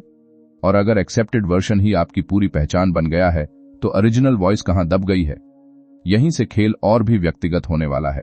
अब तक आपने देखा कि भीड़ कैसे इन्फ्लुएंस करती है, अथॉरिटी कैसे असर डालती है, रेप्यूटेशन कैसे केज बन जाती है। लेकिन अब बात और व्यक्तिगत होने वाली है, क्योंकि डार्क साइकोलॉजी का अगला स्तर है इंटीमेसी मैनिपुलेशन। और सच बताऊं, सबसे गहरे घाव यहीं लगते हैं। लेखक लिखता है, the closer the bond the deeper the control. जितना गहरा रिश्ता उतना सतल कंट्रोल। ये लाइन खतरनाक है, क्योंकि हमें सिखाया गया है कि क्लोजनेस मतलब सेफ्टी, लेकिन डार्क साइकोलॉजी कहती है क्लोजनेस अवेयरनेस के बिना वल्नरेबिलिटी बन सकती है। अब आप सोच रहे होंगे, प्यार में भी मैनिपुलेशन? हाँ यार, प्यार में भी, दोस्ती में भी, परिवार में भी। इंटीमेसी मैनिपुलेशन का पहला चरण होता है इमोशनल एक्सपोजर। आप अपने सीक्रेट्स, अपने फियर्स, अपनी कमजोरियां शेयर करते हैं। यह हेल्थी है। लेकिन अगर सामने वाला इन कमजोरियों को फ्यूचर आर्ग्यूमेंट में वेपन बना ले, तो समझिए ट्रस्ट एक्सप्लॉइट हुआ है। ईमानदारी से बताइए, क्या आपने कभी किसी की शेयर्ड कमजोरी बाद में यूज की है? तुम तो खुद इनसिक्योर हो। यह सिर्फ स्टेटमेंट नहीं है, यह इमोशनल डैगर है। लेखक कहता है, shared vulnerability is sacred, misused vulnerability is strategic. Vulnerability पवित्र है, लेकिन मिसयूज हो जाए तो स्ट्रैटेजी बन जाती है। यह लाइन अनकंफर्टेबल है, क्योंकि अगर आपने किसी की वल्नरेबिलिटी मिसयूज की है, तो आप भी गेम में हैं। यहां लोग वीडियो बंद कर देते हैं, क्योंकि उन्हें अपनी लास्ट फाइट याद आती है, जहां प्राइवेट बातें पब्लिक ताने बन गई थीं। इंटीमेसी मैनिपुलेशन का दूसरा रूप है ओवर आइडियलाइजेशन। शुरुआत में आपको पेडिस्टल पर बैठाया जाता है, तुम परफेक्ट हो, तुम जैसे कोई नहीं। ये इंटॉक्सिकेटिंग है, लेकिन धीरे धीरे वही इंसान फ्लॉज हाईलाइट करने लगता है। यह साइकिल डेंजरस है। पहले है, फिर लो। पहले प्रेज, फिर क्रिटिसिज्म। आपका सेल्फ वर्थ अनस्टेबल हो जाता है। आप वैलिडेशन के लिए डिपेंडेंट हो जाते हैं। लेखक लिखता है, praise creates attachment, withdrawal creates obsession. पहले प्रेज अटैचमेंट बनाता है, फिर विथड्रॉल ऑब्सेशन। यह पैटर्न एडिक्टिव है। अब आप सोच रहे होंगे, तो कॉम्प्लीमेंट भी सस्पेक्ट करें? नहीं, किताब पैरानोया नहीं सिखाती, वह पैटर्न देखने को कहती है। अगर प्रेज कंसिस्टेंट है और क्रिटिसिज्म रिस्पेक्टफुल है, तो हेल्थी है। लेकिन अगर प्रेज एक्सट्रीम और क्रिटिसिज्म ह्यूमिलिएटिंग है, तो रेड फ्लैग है। इंटीमेसी में आइसोलेशन टैक्टिक भी कॉमन है। हम दोनों ही काफी हैं, सुनने में रोमांटिक, लेकिन अगर धीरे धीरे आपकी दुनिया सिर्फ उसी इंसान तक सीमित हो जाए, तो डिपेंडेंसी बनती है। यह सुनना अच्छा नहीं लगेगा, लेकिन क्या आपने कभी रिलेशनशिप के नाम पर अपने दोस्तों से दूरी बनाई है? अगर हां, तो पॉज कीजिए। यह प्यार भी हो सकता है, और सतल कंट्रोल भी। प्रोग्रेशन देखिए। पहले आपको लगा इंटेंस कनेक्शन मतलब ट्रू लव, फिर इनकंसिस्टेंसी आई, आपने खुद को ब्लेम किया, फिर अवेयरनेस आई, पैटर्न रिपीट हो रहा है, क्लैरिटी आई। छोटी जीत तब मिली जब आपने एक बाउंड्री सेट की। मेरी पर्सनल बात आर्ग्यूमेंट में यूज मत करो। सिंपल सेंटेंस, लेकिन पावरफुल। सामने वाला शॉक्ड हुआ, क्योंकि इंटीमेसी मैनिपुलेशन साइलेंट कंसेंट पर चलता है। लेकिन गलती भी हुई, आपने ओवर गार्डेड होना शुरू किया, किसी से खुलना बंद कर दिया। यह भी इम्बैलेंस है। वल्नरेबिलिटी बंद कर देंगे तो कनेक्शन शैलो रहेगा। धीरे धीरे आपने बैलेंस सीखा, ओपन रहना, लेकिन नाइव नहीं, ट्रस्ट करना, लेकिन वेरीफाई भी करना, इमोशनल इन्वेस्टमेंट करना, लेकिन सेल्फ रिस्पेक्ट छोड़कर नहीं। डार्क साइकोलॉजी में जेलसी इंडक्शन भी इंटीमेसी में यूज होती है। सटल हिंट्स, वो तो मुझे बहुत पसंद करता है, इनसिक्योरिटी क्रिएट करो, फिर रिएश्योरेंस देकर कंट्रोल रखो। ईमानदारी से बताइए, क्या आपने कभी जेलसी ट्रिगर करके अटेंशन चाहा है? अगर हां, तो अवेयरनेस पेनफुल है, लेकिन सच है। लेखक कहता है, jealousy binds faster than love. Jealousy प्यार से तेज बांधती है, क्योंकि वह फियर बेस्ड अटैचमेंट है, और फियर बेस्ड अटैचमेंट स्टेबल नहीं होती। अब मेंटल स्टेक, अगर आपका रिश्ता फियर, गिल्ट और इनकंसिस्टेंसी पर टिका है, तो वह सस्टेनेबल नहीं है। लेकिन अगर आप पैटर्न इग्नोर करेंगे, तो आप खुद को कन्विंस करते रहेंगे कि हर रिलेशनशिप में अप्स एंड डाउन्स होते हैं। यहीं ज्यादातर लोग फेल होते हैं। वे रेड फ्लैग्स को एडजस्टमेंट कह देते हैं। अब असली सवाल, अगर इंटीमेसी मैनिपुलेशन इतनी सटल है, तो आप कैसे डिफरेंशिएट करेंगे जेन्युइन लव और स्ट्रेटेजिक अटैचमेंट में? क्या आप वर्ड्स देखेंगे या बिहेवियर? क्या आप प्रॉमिसेस देखेंगे या पैटर्न्स? और अगर आपको यह एहसास हो जाए कि आप जिस कनेक्शन को सेक्रेड मान रहे थे, वह पार्टली स्ट्रेटेजिक था, तो क्या आप सच स्वीकार कर पाएंगे? यहीं से दिल और दिमाग का असली टकराव शुरू होता है। अब तक आपने देखा कि रिश्ता जितना गहरा होता है, कंट्रोल उतना सतल हो सकता है। लेकिन अब जो बात सामने आने वाली है, वह और भी असहज है, क्योंकि डार्क साइकोलॉजी का अगला स्तर है साइलेंट डोमिनेंस। और यह चिल्लाकर नहीं, बल्कि मुस्कुराकर काम करता है। लेखक लिखता है, true dominance doesn't demand attention, it assumes it. असली वर्चस्व ध्यान मांगता नहीं, उसे मान लिया जाता है। यह लाइन सीधी है लेकिन खतरनाक है, क्योंकि जब कोई इंसान बिना बोले हायरार्की सेट कर देता है तो आपको पता भी नहीं चलता कि आप नीचे खड़े हो चुके हैं। अब आप सोच रहे होंगे, हायरार्की वह तो ऑफिस में होती है। नहीं, दोस्ती में भी होती है, रिश्ते में भी, परिवार में भी। साइलेंट डोमिनेंस की शुरुआत सटल सुपीरियरिटी से होती है। टोन में हल्का सा फर्क, बॉडी लैंग्वेज में कॉन्फिडेंस और आपकी बात काटने की आदत। सामने वाला कभी सीधे नहीं कहता कि वह ऊपर है, लेकिन आपको फील होता है। ईमानदारी से बताइए, क्या आपने कभी किसी के सामने ऑटोमेटिकली डिफेंसिव फील किया है, बिना किसी ऑब्वियस कारण के? यही साइलेंट डोमिनेंस का असर हो सकता है। लेखक कहता है, the one who speaks less but decides more holds invisible power. जो कम बोलता है लेकिन ज्यादा तय करता है, वही इनविजिबल पावर रखता है। यह लाइन डेंजरस है, क्योंकि हमें सिखाया गया है कि लाउड लोग पावरफुल होते हैं, लेकिन कई बार सबसे शांत इंसान ही नैरेटिव तय कर रहा होता है। यहां लोग वीडियो बंद कर देते हैं क्योंकि उन्हें रियलाइज होता है कि वे किसी की अप्रूवल के लिए टोन बदल देते हैं। साइलेंट डोमिनेंस का एक तरीका है कैलिब्रेटेड साइलेंस। आप अपनी बात रख देते हैं, सामने वाला चुप रहता है, न अग्री न डिसअग्री, बस साइलेंस, और आप बेचैन हो जाते हैं। आप खुद ही एक्सप्लेन करने लगते हैं, जस्टिफाई करने लगते हैं। यह सुनना अच्छा नहीं लगेगा, लेकिन क्या आपने भी कभी साइलेंस यूज किया है किसी को असहज करने के लिए? अगर हां, तो आप जानते हैं साइलेंस कितनी पावरफुल चीज है। डार्क साइकोलॉजी में स्टेटस सिग्नलिंग भी आता है। सटल संकेत, expensive choices, selective availability, controlled reactions, message clear होता है मैं स्केर्स हूं, और स्केर्सिटी वैल्यू बढ़ाती है। ईमानदारी से बताइए, क्या आप कभी किसी के सामने खुद को छोटा फील करते हैं क्योंकि वह ज्यादा कंपोज्ड, ज्यादा अनअवेलेबल या ज्यादा कॉन्फिडेंट दिखता है? अगर हां, तो यह सिर्फ आपका इंफीरियरिटी नहीं है, यह स्ट्रक्चर्ड सिग्नलिंग भी हो सकता है। लेखक लिखता है, people submit not to force but to certainty. लोग फोर्स से नहीं, सर्टेनिटी से झुकते हैं। अगर कोई इंसान हर बात में कॉन्फिडेंट दिखे, चाहे गलत ही क्यों न हो, तो लोग डाउट कम करते हैं। यह लाइन अनकंफर्टेबल है, क्योंकि इसका मतलब है कि अगर आप खुद अनसर्टन हैं तो आप ऑटोमेटिकली लोअर पोजीशन में हैं। अब प्रोग्रेशन देखिए। पहले आप डोमिनेंट टोन के सामने डिफेंसिव हो जाते थे, फिर अवेयरनेस आई। अगली बार जब कैलिब्रेटेड साइलेंस आया, आपने खुद को रोका, आपने अननेसेसरी एक्सप्लेनेशन नहीं दिया। यह छोटी जीत है, लेकिन गलती भी हुई। आपने ओवर कॉम्पनसेट किया, आर्टिफिशियली डोमिनेंट बनने की कोशिश की। टोन कठोर हो गई, कनेक्शन बिगड़ गया। यह भी इम्बैलेंस है। धीरे धीरे आपने सीखा डोमिनेंस कॉपी नहीं करनी है, स्टेबिलिटी बिल्ड करनी है। जब आप इंटरनली सिक्योर होते हैं तो सामने वाले की साइलेंस आपको डिस्टर्ब नहीं करती। डार्क साइकोलॉजी में माइक्रो रिवॉर्ड्स भी साइलेंट डोमिनेंस का हिस्सा हैं। कभी अचानक अप्रिशिएशन, फिर लंबा गैप। आप उस रिवॉर्ड के इंतजार में कंप्लायंट रहते हैं। यह सिर्फ कहानी नहीं, यह आपकी रोज की इंटरैक्शन हो सकती है। आपने भी शायद किसी बॉस या पार्टनर की रेयर अप्रूवल के लिए एक्स्ट्रा एफर्ट किया हो। लेखक कहता है, rare validation creates deeper hunger. कम वैलिडेशन ज्यादा भूख पैदा करती है, और हंग्री इंसान ज्यादा ओबीडियंट होता है। यह सुनना थोड़ा कड़वा है, लेकिन अगर आप लगातार वैलिडेशन के इंतजार में हैं, तो पावर बैलेंस इक्वल नहीं है। अब असली सवाल, क्या आप अपनी प्रेजेंस में इतने स्टेबल हैं कि किसी की डोमिनेंस आपको शेक न करे, या आप अभी भी सटल सिग्नल्स से प्रभावित हो जाते हैं?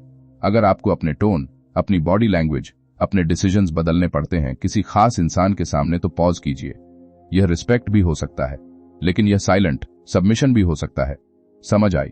आपने ऑब्जर्व किया, एक दो बार, फिर डोमिनेंस के सामने झुके, फिर कॉन्शियसली न्यूट्रल टोन रखा। आपने खुद से कहा, मुझे प्रूव नहीं करना, क्लैरिटी आई। लेकिन अब अगला स्तर और भी गहरा है। अगर साइलेंट डोमिनेंस इतना सटल है, तो क्या आप खुद कभी अननोइंगली डोमिनेंट बन चुके हैं? क्या कोई आपके सामने खुद को छोटा फील करता है? और अगर हां, तो आप सच में कंट्रोल से बाहर हैं या कंट्रोल के केंद्र में? यहीं से खेल अंदर की तरफ मुड़ता है। अब तक आपने देखा कि डोमिनेंस कैसे चुपचाप काम करता है, वैलिडेशन कैसे भूख बन जाती है, साइलेंस कैसे प्रेशर बन जाता है। लेकिन अब जो सामने आने वाला है वह और भी गहरा है, क्योंकि डार्क साइकोलॉजी का अगला स्तर है मॉरल इन्वर्शन। और सच बताऊं, यहां अच्छाई और बुराई की रेखा धुंधली हो जाती है। लेखक लिखता है, when wrong feels justified, control is complete. जब गलत सही लगने लगे तो कंट्रोल पूरा हो चुका है। यह लाइन खतरनाक है, क्योंकि मैनिपुलेशन का अंतिम लक्ष्य यही है, आपको यह यकीन दिला देना कि जो हो रहा है वही सही है। अब आप सोच रहे होंगे, कोई गलत चीज सही कैसे लग सकती है? बहुत आसान है, कॉन्टेक्स्ट बदल दो, नैरेटिव बदल दो, इंटेंशन रिडिफाइन कर दो। मान लीजिए कोई आपको रिस्ट्रिक्ट कर रहा है, वह कहता है, मैं तुम्हारी भलाई के लिए कह रहा हूं। अब रिस्ट्रिक्शन केयर लगने लगता है। अगर बार बार यही नैरेटिव दोहराया जाए तो आप खुद रिस्ट्रिक्शन को प्रोटेक्टिव मानने लगेंगे। यह सुनना अच्छा नहीं लगेगा, लेकिन क्या आपने कभी किसी को कंट्रोल करते हुए खुद को प्रोटेक्टिव कहा है? अगर हाँ, तो अवेयरनेस अनकंफर्टेबल है लेकिन जरूरी है। डार्क साइकोलॉजी में ब्लेम शिफ्टिंग मॉरल इन्वर्शन का बड़ा हिस्सा है। पहले आपको प्रोवोक किया जाता है, फिर आपकी रिएक्शन को हाईलाइट किया जाता है, अचानक अग्रेसर आप बन जाते हैं। ईमानदारी से बताइए, क्या आपने कभी आर्ग्यूमेंट में खुद को एक्सप्लेन करते करते अचानक गिल्टी फील किया, जबकि शुरुआत आपकी गलती नहीं थी? यही इन्वर्शन है। लेखक कहता है, if you defend too long you accept the frame. अगर आप बहुत देर डिफेंड करते रहे तो आप फ्रेम एक्सेप्ट कर चुके हैं। यह लाइन डेंजरस है, क्योंकि डिफेंस अक्सर अनकॉन्शियस सरेंडर होता है। यहां लोग वीडियो बंद कर देते हैं क्योंकि उन्हें रियलाइज होता है कि वे बार बार डिफेंड करते रहे हैं बिना फ्रेम चैलेंज किए। मॉरल इन्वर्शन का दूसरा रूप है वर्च्यू सिग्नलिंग। मैनिपुलेटर खुद को मॉरली सुपीरियर दिखाता है। मैं तो हमेशा ऑनेस्ट रहा हूं, मैं तो सैक्रिफाइस करता हूं। जब कोई खुद को नैतिक ऊंचाई पर रखता है तो सामने वाला ऑटोमेटिकली नीचे फील करता है। यह सटल है लेकिन पावरफुल है, क्योंकि मोरालिटी पर सवाल उठाना अनकंफर्टेबल होता है। आप हेजिटेट करते हैं। यह सुनना थोड़ा असहज है। क्या आपने कभी खुद को मॉरल हाई ग्राउंड पर रखकर सामने वाले को छोटा किया है? अगर हां, तो आप भी गेम का हिस्सा हैं। लेखक लिखता है, मॉरल सुपीरियोरिटी साइलेंसेज ऑपोजिशन। नैतिक श्रेष्ठता विरोध को चुप कर देती है, और जब ऑपोजिशन साइलेंट हो जाए तो नैरेटिव अनकंटेस्टेड हो जाता है। अब मेंटल स्टेक समझिए। अगर आपने मॉरल फ्रेम क्वेश्चन करना नहीं सीखा तो आप हर स्ट्रांग मॉरल स्टेटमेंट के सामने झुकेंगे, चाहे वह लॉजिकल हो या नहीं। प्रोग्रेशन देखिए, पहले आप गिल्ट में डिफेंड करते थे, फिर अवेयरनेस आई। अगली बार जब ब्लेम शिफ्ट हुआ, आपने पॉज लिया, आपने पूछा मुद्दा क्या था? सिंपल क्वेश्चन, लेकिन फ्रेम शिफ्ट हो गया। छोटी जीत यही है, आपने नैरेटिव एक्सेप्ट नहीं किया, लेकिन गलती भी हुई। आपने हर मॉरल स्टेटमेंट पर सस्पिशन करना शुरू किया, इससे ट्रस्ट कमजोर हुआ। यही बैलेंस की परीक्षा है। धीरे धीरे आपने सीखा मॉरल क्लेम्स को रिस्पेक्ट करना, लेकिन ब्लाइंड एक्सेप्ट नहीं करना, इंटेंशन और पैटर्न देखना। डार्क साइकोलॉजी में सेल्फ राइचस एंगर भी टूल है। कोई व्यक्ति बहुत स्ट्रांग इमोशन से बोलता है, यह गलत है, टोन इतनी इंटेंस होती है कि आप क्वेश्चनिंग छोड़ देते हैं। ईमानदारी से बताइए, क्या आप कभी किसी के स्ट्रांग इमोशन से इंटिमिडेटेड हुए हैं? और क्या आपने कभी स्ट्रांग टोन यूज करके आर्ग्यूमेंट जीतने की कोशिश की है? लेखक कहता है, इंटेंसिटी कैन मास्क इनसिक्योरिटी। तीव्रता इनसिक्योरिटी छुपा सकती है, लेकिन लोग इंटेंसिटी को कन्विक्शन समझ लेते हैं। यह लाइन अनकंफर्टेबल है, क्योंकि इसका मतलब है कि लाउड मोरालिटी हमेशा ट्रूथ नहीं होती। अब असली सवाल, अगर मॉरल इन्वर्शन इतना सटल है तो आप कैसे डिफरेंशिएट करेंगे जेन्युइन करे और डिस्गाइज्ड कंट्रोल में? क्या आप सिर्फ शब्दों पर भरोसा करेंगे या लॉन्ग टर्म पैटर्न देखेंगे? अगर कोई इंसान बार बार आपको गिल्ट, शेम और मॉरल प्रेशर में रखता है और आप इसे उसका नेचर कहकर इग्नोर करते हैं, तो एक बात आपको सुननी ही पड़ेगी। आप धीरे धीरे अपनी इंटरनल कंपस खो देंगे, और जब कंपस खो जाए तो दिशा कोई भी तय कर सकता है। यहीं से खेल आपकी आत्मा के केंद्र तक पहुंचता है। अब तक आपने emotional hijacking, identity erosion, moral inversion सब देख लिया, लेकिन अब हम उस जगह आ गए हैं जहां डार्क साइकोलॉजी सबसे ज्यादा खतरनाक हो जाती है, जब यह आदत बन जाती है, जब मैनिपुलेशन कोई टेक्निक नहीं बल्कि पर्सनैलिटी बन जाती है। लेखक लिखता है, practice a behaviour long enough and it becomes your nature. किसी व्यवहार को लंबे समय तक दोहराओ, वह स्वभाव बन जाता है। यह लाइन साधारण लग सकती है, लेकिन इसका मतलब भारी है। अगर आप बार बार गिल्ट यूज करते हैं, बार बार साइलेंस से कंट्रोल करते हैं, बार बार नैरेटिव ट्विस्ट करते हैं, तो एक दिन आपको खुद भी याद नहीं रहेगा कि असली आप कौन थे। सच बताऊं, शुरुआत में मैनिपुलेशन कॉन्शियस होता है। आप जानते हैं कि आप क्या कर रहे हैं, लेकिन धीरे धीरे यह ऑटोमेटिक हो जाता है। आप रिफ्लेक्स की तरह रिएक्ट करते हैं, और यही सबसे डेंजरस स्टेज है। अब आप सोच रहे होंगे, मैं ऐसा नहीं हूं। ईमानदारी से बताइए, क्या आपने कभी महसूस किया कि आप आर्ग्यूमेंट में ऑटोमेटिकली डिफेंसिव हो जाते हैं, चाहे सामने वाला सही ही क्यों ना हो? यह पैटर्न है, और पैटर्न अगर अनचेक्ड रहे तो आइडेंटिटी बन जाता है। डार्क साइकोलॉजी में डिसेंसिटाइजेशन भी आता है। पहली बार जब आप किसी की वल्नरेबिलिटी यूज करते हैं, थोड़ा गिल्ट होता है, दूसरी बार कम, तीसरी बार ऑलमोस्ट नहीं। धीरे धीरे कॉन्शियस डल हो जाता है। यह सुनना अच्छा नहीं लगेगा, लेकिन अगर आपको अपनी टैक्टिक्स पर गिल्ट महसूस होना बंद हो गया है तो रुकिए। यह ग्रोथ नहीं है, यह नमनेस है। लेखक कहता है, the darkest mind is not the one that harms but the one that feels nothing. सबसे अंधेरा दिमाग वह नहीं जो नुकसान करता है, बल्कि वह जो कुछ महसूस नहीं करता। यह लाइन खतरनाक है, क्योंकि इमोशनल नमनेस को कई लोग स्ट्रेंथ समझ लेते हैं। यहां लोग वीडियो बंद कर देते हैं, क्योंकि उन्हें एहसास होता है कि वे कोल्ड हो चुके हैं। और कोल्ड होना हमेशा मैच्योरिटी नहीं होता। मैनिपुलेशन जब आदत बनती है तो ट्रस्ट धीरे धीरे खत्म होता है। लोग कॉन्शियसली नहीं, सबकॉन्शियसली डिस्टेंस बना लेते हैं। उन्हें फील होता है कि कुछ ऑफ है, लेकिन वे पिन पॉइंट नहीं कर पाते। ईमानदारी से बताइए, क्या कभी किसी ने आपको कहा है तुम बदल गए हो और आपने तुरंत डिफेंड किया? हो सकता है वे सही हों। डार्क साइकोलॉजी में सेल्फ जस्टिफाइंग लूप भी होता है। आप अपने मैनिपुलेटिव बिहेवियर को प्रोटेक्ट करने के लिए नया नैरेटिव बनाते हैं। दुनिया ऐसी ही है, अगर मैं नहीं करूंगा तो लोग मुझे यूज करेंगे। यह सर्वाइवल लॉजिक लगता है, लेकिन धीरे धीरे आप वही बन जाते हैं जिससे बचना चाहते थे। यह सिर्फ कहानी नहीं, यह आपकी आदत हो सकती है। आपने शायद एक बार डिफेंस में मैनिपुलेशन यूज किया, फिर वह डिफॉल्ट बन गया। यहां मेंटल स्टेक बहुत बड़ा है। अगर मैनिपुलेशन आपकी पर्सनैलिटी बन गई तो आप शॉर्ट टर्म जीत सकते हैं, लेकिन लॉन्ग टर्म आइसोलेशन पक्का है, क्योंकि लोग इवेंचुअली पैटर्न पकड़ लेते हैं। प्रोग्रेशन देखिए, पहले आपने अवेयरनेस से खुद को बचाया, फिर कहीं कहीं खुद भी टैक्टिक्स यूज की, फिर गिल्ट कम हुआ, फिर एक दिन किसी क्लोज इंसान ने डिस्टेंस बनाया, आपने ब्लेम किया, फिर पॉज लिया, इंट्रोस्पेक्शन आया। यह पेनफुल है। छोटी जीत तब आती है जब आप कॉन्शियसली पैटर्न तोड़ते हैं, जब आप आर्ग्यू जीतने की जगह समझने की कोशिश करते हैं, जब आप साइलेंस यूज करने की जगह क्लैरिटी चूज करते हैं। लेकिन यह आसान नहीं है, क्योंकि मैनिपुलेशन क्विक रिजल्ट देता है, ऑनेस्टी स्लो होती है, और इम्पेशेंट दिमाग क्विक रिवॉर्ड चाहता है। लेखक लिखता है, क्विक कंट्रोल, स्लो डिस्ट्रक्शन। जल्दी कंट्रोल, धीरे डिस्ट्रक्शन। शुरुआत में सब स्मूथ लगता है, लेकिन अंदर इरोजन चल रहा होता है। यह लाइन अनकंफर्टेबल है, क्योंकि इसका मतलब है कि हर बार जब आप स्ट्रेटेजिक कंट्रोल चुनते हैं, आप थोड़ी ऑथेंटिसिटी खोते हैं। अब असली सवाल, अगर आप इतने स्किल्ड हो जाए कि आप किसी को भी सटली इन्फ्लुएंस कर सकें, तो क्या आप खुद को रोक पाएंगे? क्या आप टेम्पटेशन रेजिस्ट करेंगे? और अगर टेम्पटेशन रेजिस्ट नहीं किया, तो क्या फर्क रह जाएगा आपके और उन लोगों में जिनसे आप बचना चाहते थे? यहीं से डार्क साइकोलॉजी सेल्फ कॉन्फ्रंटेशन बन जाती है, और खेल बाहर से अंदर पूरी तरह शिफ्ट हो जाता है। अब खेल पूरी तरह बाहर से अंदर आ चुका है। अब बात सिर्फ यह नहीं कि कौन आपको मैनिपुलेट कर रहा है या आप किसे सटली इन्फ्लुएंस कर रहे हैं। अब बात है आप किस तरह का इंसान बन रहे हैं, क्योंकि डार्क साइकोलॉजी का अगला स्तर है कॉन्शियस चॉइस, और यही असली परीक्षा है। लेखक लिखता है, awareness gives power but character decides it's use. जागरूकता शक्ति देती है, लेकिन उसका इस्तेमाल आपका चरित्र तय करता है। यह लाइन सीधी है, लेकिन भारी है, क्योंकि अब आप अनजान नहीं रहे। अब अगर आप मैनिपुलेशन यूज करते हैं, तो वह इग्नोरेंस नहीं, डिसीजन है। सच बताऊं, अवेयरनेस के बाद टेम्पटेशन बढ़ता है। आपको पता है कि गिल्ट कैसे ट्रिगर करना है, साइलेंस कब यूज करना है, प्रेज और विथड्रॉल का साइकिल कैसे काम करता है। आप चाहें तो इजीली नैरेटिव कंट्रोल कर सकते हैं। यहीं ज्यादातर लोग फेल होते हैं, क्योंकि नॉलेज इंटॉक्सिकेटिंग होता है। मैं जानता हूं कैसे काम करता है, यह सुपीरियोरिटी का एहसास देता है, लेकिन यही स्लिपरी स्लोप है।